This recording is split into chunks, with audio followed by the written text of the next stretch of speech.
Hello নমস্কার বন্ধুরা, আজকে আমরা জানব বিভিন্ন এগ্রিকালচার কার সাথে জড়িত। তো চলো শুরু করা যাক। এপিকালচার এটা জড়িত মৌমাছি পালনের সঙ্গে। সেরিকালচার এটা জড়িত রেশম চাষের সঙ্গে। হর্টিকালচার এটা জড়িত উদ্যান পালন অর্থাৎ বিভিন্ন ফলের বাগানের সাথে যুক্ত। পিসিকালচার মৎস্য চাষের সঙ্গে যুক্ত অর্থাৎ মাছ চাষের সঙ্গে যুক্ত। পোমাম কালচার এটা ফলের চাষের সঙ্গে যুক্ত, ফলের বাগান। এভিকালচার এটা পাখি পালনের সঙ্গে যুক্ত। ওলেরিকালচার এটা শাকসবজি চাষ এর সঙ্গে যুক্ত। ঠিক আছে। প্রন কালচার চিংড়ি চাষের সঙ্গে যুক্ত। পার্ল কালচার মুক্তা চাষের সঙ্গে যুক্ত।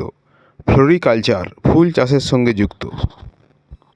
ভিটিকালচার আঙ্গুর চাষের সঙ্গে যুক্ত। ভার্মিকালচার কেঁচো চাষের সঙ্গে যুক্ত।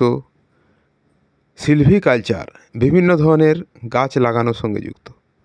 থ্যাংক ইউ বন্ধুরা, ভিডিওটি ভালো লাগলে চ্যানেলটিকে লাইক অ্যান্ড সাবস্ক্রাইব অবশ্যই করবেন। Thank you.